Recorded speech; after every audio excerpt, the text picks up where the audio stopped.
কিছু টপিক থাকে ন্যাচারালি আমাদের চারপাশে ঘোরাফেরা করে। সেই টপিকগুলো যখন আসে সেগুলো নিয়ে যখন কথা বলতে হয় তখন মনে হয় একটু রিল্যাক্স মুডে যাই, একটু চেয়ারে হেলান দিই এবং তারপর সেটা নিয়ে কথা বলি।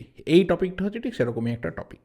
আনোয়ার আলী সাগা 2023-24 সিজন শেষ হওয়ার পর সবথেকে ধামাকাদার যে ব্যাপার নিয়ে আমরা সবথেকে বেশি আলোচনা করেছিলাম এবং সেই সময়ে এত পরিমাণে গালাগাল আমি খেয়েছিলাম, যে গালাগাল আমি অন্য কোনো সময়ে আমার বাপের জন্মে খাইনি। সেটা হচ্ছে আনোয়ার আলীর মোহনবাগান থেকে ইস্টবেঙ্গলে মুভমেন্ট এবং সেটাকে নিয়ে একটা বিস্তর নাটক। এবার আমার আমার সেই সময় না একটা খুব পরিষ্কার বক্তব্য ছিল। হ্যাঁ, I was against that movement, মানে যেভাবে মুভটা হয়েছিল। যদি তোমার নিয়ম মাফিক পেপার সিগনেচার না হয়ে থাকে তাহলে তো কন্ট্রাক্টটাই ভ্যালিড হচ্ছে না, তার তো গোটা সিজনটাই ভ্যালিড হচ্ছে না। আর যদি নিয়ম মাফিক তুমি সিগনেচার করে থাকো তাহলে সেটা এক বছরের মধ্যে কীভাবে তোমার স্ট্যান্ড পয়েন্ট চেঞ্জ হতে পারে? কারণ তখন তো ওল্ড কনস্টিটিউশনটা আমাদের এখানে চলছে, এআইএফএফ এর চলছে। সেই জায়গা থেকে দাঁড়িয়ে I was against that kind of activities, যে আমি এই অ্যাক্টিভিটিসটার এগেনস্টে। বাট একটা প্লেয়ার কোথায় খেলতে চাইবে, তার কোথায় ভালো লাগছে না লাগছে, এটা নিয়ে আমার কোনো মাথা ব্যথা নেই। ঠিক আছে, ওর যদি মনে হয় ইস্টবেঙ্গলের হয়ে আনোয়ার আলী খেলবে তো আনোয়ার আলী ইস্টবেঙ্গলের হয়ে খেলুক। যদি মনে করে যে আনোয়ার আলী ইস্টবেঙ্গলকে একটা বিগেস্ট সাকসেস এনে দেবে, একটা কোথাও বিরাট লিডারশিপ আনবে, এনে দিক, অসুবিধা নেই। এবং সেই ভিডিওতে আমি এই দুটো কথাই বলেছিলাম যে প্লেয়ার তার নিজের পছন্দ অনুযায়ী যেখানে খুশি খেলতে পারে, তার যেখানে ইচ্ছা সে সেখানে সই করতে পারে। বাট সেটা যদি এগেনস্ট দ্য ল হয়, সেটা যদি এগেনস্ট দ্য সিস্টেম হয়, সেটা কিন্তু একটা ফুটবল কান্ট্রির জন্য ভালো নয়, এক নম্বর। আর দু নম্বর হচ্ছে আনোয়ার আলী বেরিয়ে গেলেও, মোহনবাগান ছাড়লেও মোহনবাগানের কিছু এসে যাবে না। মোহনবাগানের কোথাও কোনো রকম লস হবে না, 10%ও মোহনবাগানের ক্ষতি হবে না। হ্যাঁ, হয়তো কিছু সময়ের জন্য আমার তোমার কারোর মনে হতে পারে যে একটা ভালো প্লেয়ার, নো ডাউট ভালো প্লেয়ার, সে যখন বেরিয়ে যাচ্ছে একটা কোথাও একজন যে কোচ আসছে তার প্ল্যানিংয়ে একটু ধাক্কা লাগতে পারে, তাকে একটু অন্যভাবে ভাবতে হতে পারে। বা একজন ফ্যান সে যখন দেখবে যে আমার আর্চ রাইভাল টিমে একটা প্লেয়ার যাচ্ছে, তখন সেটা কোথাও একজন ফ্যানকে ধাক্কা দিতে পারে, ফ্যানের খারাপ লাগতে পারে। আজকে যদি বার্সেলোনা থেকে একটা প্লেয়ার রিয়াল মাদ্রিদে যায়, রিয়াল মাদ্রিদ থেকে যদি বার্সেলোনাতে যায়, আজকে যদি ম্যানচেস্টার ইউনাইটেড থেকে যদি কেউ সিটিতে যায়, লিভারপুল থেকে যদি কেউ ইউনাইটেডে যায়, তো সেখানে যে ধরনের ফিলিংসটা হবে, সেখানে যে ধরনের রিয়াকশানটা হবে, এখানেও ঠিক সেটা হয়েছে। সেটা পুরোপুরি একটা ফ্যান রিয়াকশান, পুরোটাই হচ্ছে একটা ফ্যানেদের পার্সপেক্টিভ, ফ্যানেদের একটা জায়গা থেকে ব্যাপার।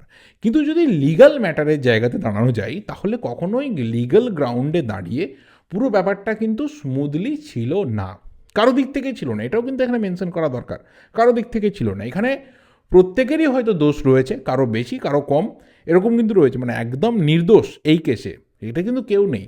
কিন্তু সেখানে কোথাও যখন একটা ফাইসালা হবে, যে ফয়সালাটা করবে, যে ভার্ডিক্টটা দেবে, সে কিন্তু দেখবে যে এই যে কাণ্ডটা হয়েছে, এই যে একটা আসল সমস্যাটা তৈরি হয়েছে, এর রুট প্রবলেমটা কোথায়, আসল সমস্যাটা কোন জায়গাতে ঢুকে রয়েছে। আজকের এই ভিডিওতে সেটা নিয়ে কথা বলবো। কারণ দীর্ঘদিন ধরে মোহনবাগান সমর্থকদের একটা দাবি ছিল, একটা দীর্ঘ সময়ের একটা প্রোটেস্ট ছিল সোশ্যাল মিডিয়াতে, যে কেন মোহনবাগান এই ব্যাপারটা নিয়ে সিএসএ মুভ করছে না।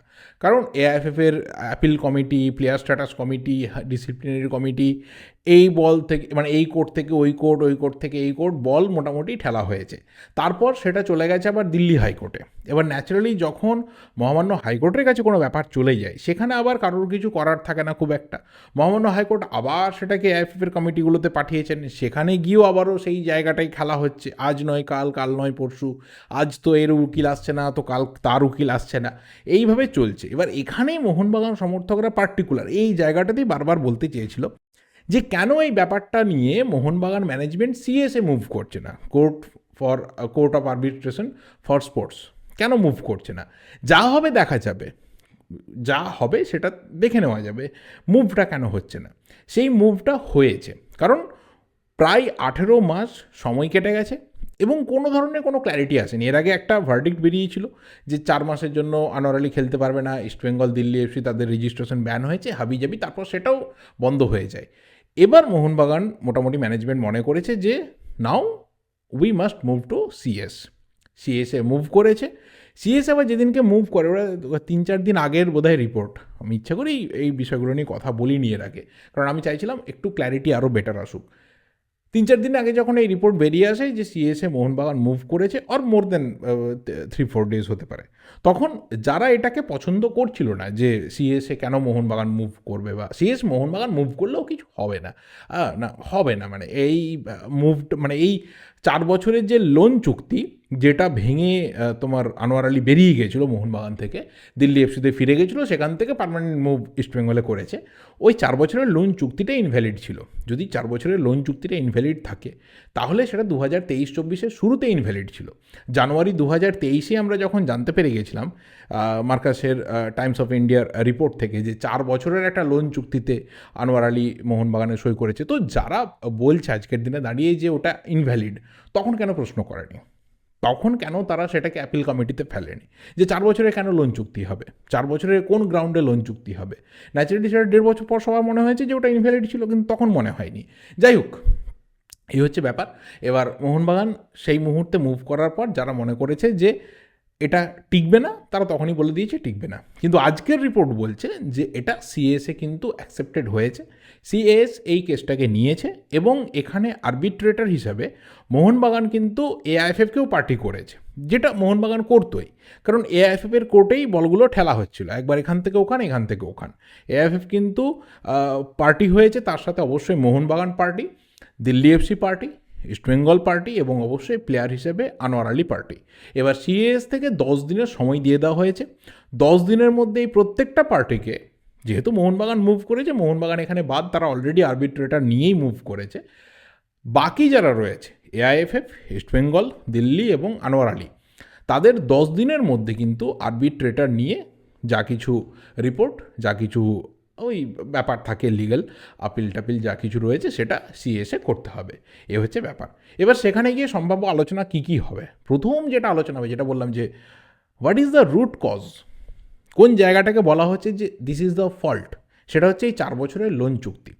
সেই 4 বছরের লোন চুক্তি যদি হয়ে থাকে তাহলে সেটা এআইএফএফের কনস্টিটিউশন মোতাবেক হয়েছে এবং সেই এআইএফএফের কনস্টিটিউশন বলে দিয়েছিল তখন মোহনবাগানকে, দিল্লি এফসিকে, যে হ্যাঁ তোমরা এই 4 বছরের লোন চুক্তিটা করতে পারো। সেখানে প্লেয়ার, দিল্লি এফসি প্রতিনিধি, মোহনবাগান প্রতিনিধি প্রত্যেকেই তারা সেই জায়গাতে দায়ী বা দায়বদ্ধ যে হ্যাঁ 4 বছরের লোন চুক্তিটা করা যায় according to the law of AIFF. তাহলে যদি সেটা ইনভ্যালিড ল হয় বা সেটা যদি কোথাও একটা ব্রিচিং ল হয়, তাহলে সেখানে শুরুতেই এআইএফএফ তারাই দায়বদ্ধ থাকবে যে এই লটাকে তারাই খাড়া করেছে বা এটাকে তারা মান্যতা দিয়েছে। দ্যাটস ওয়াই এই 3টে পার্টি তারা এই কন্ট্রাক্টটা করতে পেরেছে। তো প্রথম জায়গাতে দাঁড়িয়ে এআইএফএফ তাদের আপাতত সমস্যা রয়েছে যে কোন গ্রাউন্ডে দাঁড়িয়ে, যদি এটা ইনভ্যালিড হয়, কোন গ্রাউন্ডে দাঁড়িয়ে তারা 4 বছরের এই লোন চুক্তিকে অ্যাকসেপ্ট করেছিল। কারণ ন্যাচারালি পেপার তো জমা দিতেই হয়েছে, সেটা তো উঠেছে, কোন যুক্তিতে হয়েছিল, 1 নম্বর। 2 নম্বর হচ্ছে যে লোন চুক্তি দিল্লি এফসি মোহনবাগানের সাথে করেছিল একজন প্লেয়ারের ক্ষেত্রে, সেটা 1 বছর পর কোন গ্রাউন্ডে ভেঙে গেল, কোন লয়ের ওপর, কোন কনস্টিটিউশনের ওপর ভেঙে গেল, সেটা অবশ্যই দিল্লিকে দেখাতে হবে। এক্ষেত্রে প্লেয়ারের কিছু বলার নেই, কারণ একটা ক্লাব যদি দেখায় যে এটা এগেনস্টে যাচ্ছে, আমি আমার প্লেয়ারকে রিটার্ন করতে চাই। দেখো, এখানে একটা পরিষ্কার ব্যাপার রয়েছে, আমরা জানি ওয়ার্ল্ড ফুটবলে যে লোনে যখন একটা প্লেয়ার কোনো ক্লাবে থাকে, তাকে কিন্তু ট্রান্সফার উইন্ডোতে যে কোনো মুহূর্তে একটা তার মাদার ক্লাব ফিরিয়ে নেওয়ার অ্যাপিল করতে পারে এবং সেই ক্ষেত্রে আমরা ম্যাক্সিমাম এক্সাম্পল দেখি যে সেই প্লেয়ার কিন্তু তার মাদার ক্লাবে রিটার্ন করছে। আমরা লেটেস্ট ইপিএলও দেখেছি, ম্যানচেস্টার সিটিতেই দেখেছি, সেই ক্ষেত্রে কিন্তু রিটার্ন করে। এটা হচ্ছে দুটো ক্লাবের মধ্যে মিউচুয়াল আন্ডারস্ট্যান্ডিং যে ঠিক আছে সেই প্লেয়ারটার ক্ষেত্রে ক্রাইসিস রয়েছে, মানে ক্লাবটার ক্রাইসিস রয়েছে, প্লেয়ারটাকে দরকার, সেই প্লেয়ারটাকে নিয়ে নিল, সেখানে তাকে কাজে লাগালো, যেটা ম্যানচেস্টার সিটিতে হচ্ছে, লটস অফ ক্লাবসে হয়। কিন্তু যদি দেখা যায় যে সেই প্লেয়ারটাকে তার ক্লাব নিয়ে নিল, লোনটা থেকে বের করে নিল, কিন্তু তার ক্লাবে কাজে লাগালো না, তাকে একটা অন্য ক্লাবে সেল করে দিল, তখন কিন্তু যে ক্লাবের লোন হয়েছিল, যারা তার ফিটি নিয়ে সমস্ত কিছু কথা বলেছিল, তাকে টাকা পয়সা সব কিছু দিয়েছিল, তাদের কিন্তু 100% রাইটস রয়েছে তার এগেনস্টে যাওয়ার। সেটাই মোহনবাগান করেছে। এবার সেই জায়গাতে দাঁড়িয়ে যে কোন গ্রাউন্ডে তাকে তার লোন থেকে ফিরিয়ে নেওয়া হলো, কোন গ্রাউন্ডে সেই লোনটার চুক্তি ভেঙে দেওয়া হলো, সেটা কিন্তু দিল্লি এফসিকে জাস্টিফাই করতে হবে। এই ক্ষেত্রে দাঁড়িয়ে একটা বড় সমস্যা হচ্ছে, যেটা নিয়ে আমি আগেও কথা বলেছিলাম, সেটা হচ্ছে প্লেয়ার। দেখো, অনেক সময় না একটা প্লেয়ারের কিছু করার থাকে না অনেক সময়, কারণ সে যখন একটা ক্লাবে কন্ট্রাক্টেড থাকে এবং সেই ক্লাবের সাথে তার সম্পর্ক ভালো, ক্লাবের মালিকের সাথে তার একটা অন্য ধরনের সম্পর্ক রয়েছে, কারণ তার পায়ে যখন ফুটবলটা ছিল না, আনোয়ার আলীর পাশে গোটা ইন্ডিয়ান ফুটবল ফ্র্যাটার্নিটির কেউ ছিল না রঞ্জিত বাজাজ ছাড়া। ডেফিনেটলি তার প্রতি একটা আলাদা ভালোবাসা, একটা আলাদা রেসপেক্ট তার রয়েছে। তো সেই জায়গাতে দাঁড়িয়ে প্লেয়ারটার বিরাট কিছু যে বলার জায়গা বা করার মতো সিচুয়েশন সেটা কিন্তু ছিল না। এই জায়গাতে যা কিছু সিদ্ধান্ত, যা কিছু ঠিক ভুল মনে করা, সেটা কিন্তু অবশ্যই দিল্লি এফসির হয়ে রঞ্জিত বাজাজ তিনি করেছেন। এবং এখানে যদি কারোর ম্যাক্সিমাম লস হয় না, সেটা কিন্তু হবে আনোয়ার আলীর। আর এই বিষয়টা আমি সেই 2024 থেকে বলে আসছি যে ক্ষতিটা হবে আনোয়ার আলীর, কিন্তু এই ক্ষেত্রে আনোয়ার আলীর যে পুরো দায় রয়েছে বা আনোয়ার আলী এখানে পুরোপুরি দোষী তা কিন্তু নয়।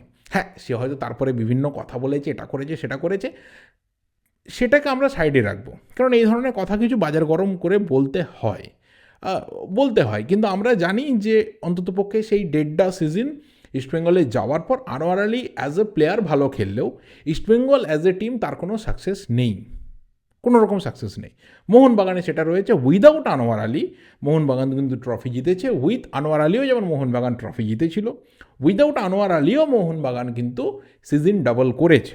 তারপরে যখন টালমাটাল সিচুয়েশন, সেখানেও ফাইনাল একটা জিতেছে এবং সেখানেও মোহনবাগানের একটা ট্রফি ঘরে ঢুকেছে। সো মোহনবাগানের ক্ষেত্রে কিন্তু আনোয়ার আলী ফ্যাক্টর হয়ে দাঁড়ায়নি। এবং আনোয়ার আলীর ক্ষেত্রেও কিন্তু একটা বড় বিষয় মাথায় রাখতে হবে যে যদি তার পা থেকে ফুটবলটা কোনোভাবে চলে যায় কিছু সময়ের জন্য হলেও, সেটা কিন্তু তারই লস। তো এই জায়গাতে দাঁড়িয়ে 2024 থেকে এই কথাই বলেছিলাম যে যদি কোথাও কোনো শাস্তি আসে, সেটা যেন যারা এখানে মানে কি বলবো, ইন্টারেস্টেড স্টেক হোল্ডার্স রয়েছে, মানে যারা মোটামুটি আনোয়ার আলীকে নিয়ে খেলা করেছে, যেন তাদের ওপর কোনো রকম শাস্তি আসে, যা কিছু আসুক।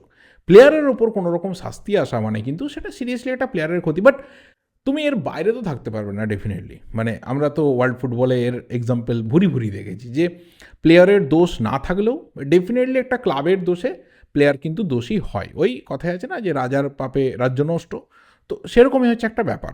এখানে হয়তো ভুলটা অন্য কারোর, কিন্তু ভুক্তভোগী সবাই মিলেই হবে। দেখা যাক সিএসএ কী হয়। অন্ততপক্ষে যেটা টার্গেটেড ব্যাপার রয়েছে, সিএসএ এটা ফাস্ট ট্র্যাক কোর্টেই গেছে বলেই শোনা যাচ্ছে যে মোটামুটি বাই এন্ড অফ ফেব্রুয়ারি এই কেসটার হয়তো ফাইসালা হয়ে যাবে। আর সিএসএ এমন একটা ব্যাপার, মানে আমাদের এখানে কোর্টের মতো বা আমাদের এখানে ফেডারেশনের প্রবলেমের মতো এরকম না যে লঙ্গার টাইমে ব্যাপারটা ঝুলে থাকলো, মানে ঝুলে থাকলো তো ঝুলেই থাকলো, তারিখ পে তারিখ।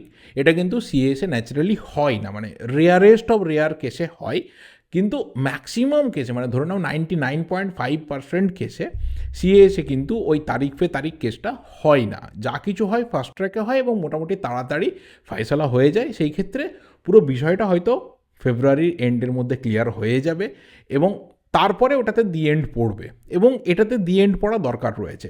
মানে এখানে যদি দিল্লি এফসি ঠিক করেছে তাহলে ঠিক করেছে, সেটাই সিএসএ বেরিয়ে আসবে, আনোয়ার আলীর কোনো দোষ নেই সেটাই বেরিয়ে আসবে। দিল্লি এফসি ভুল করেছে, ইস্টবেঙ্গল ভুল করেছে সেটাই বেরিয়ে আসবে, বা মোহনবাগান ভুল করেছে এই কেস লড়তে গিয়ে মোহনবাগানের মুখ পুড়লো সেটাই বেরিয়ে আসবে, ইস্টবেঙ্গলের মুখ পুড়লো আনোয়ার আলীকে সই করিয়ে সেটাই বেরিয়ে আসবে। মানে যেটাই বেরিয়ে আসুক না কেন, সেটা যে কোনো ক্লাবের ফ্যানদের অ্যাকসেপ্ট করা দরকার রয়েছে। এই যে সাগাটা চলছে বা এই যে নাটকটা চলছে, এটার এবার বন্ধ হওয়া দরকার রয়েছে। একজন প্লেয়ার, তাকে নিয়ে এই ধরনের টানাপোড়েন বা এত ধরনের নাটক মাঠের বাইরে, সেটা দরকার রয়েছে। কারণ মাঠের মধ্যে সেই প্লেয়ারটা এখনও অবধি তার ক্লাবকে সাকসেস দিতে পারেনি, সে রাস্তায় থাকুক, পারে কিনা দেখা যাক, সেটা একটা অন্য প্রসঙ্গ। সেই নিয়ে আমার এর থেকে বেশি আর কিছু কথা বলার মনে হয় না খুব একটা প্রয়োজন রয়েছে। বাকি তোমাদের কি মন্তব্য তোমরা অবশ্যই কমেন্ট করে জানাতে থাকো। ভিডিওটা এখানেই শেষ করছি, ভালো লাগলে লাইক করো, শেয়ার করো, দেখা হবে পরের ভিডিওতে। টিল দেন অবশ্যই চ্যানেলে নতুন হলে চ্যানেলটা সাবস্ক্রাইব করে যাও। Thank you, goodbye and good night.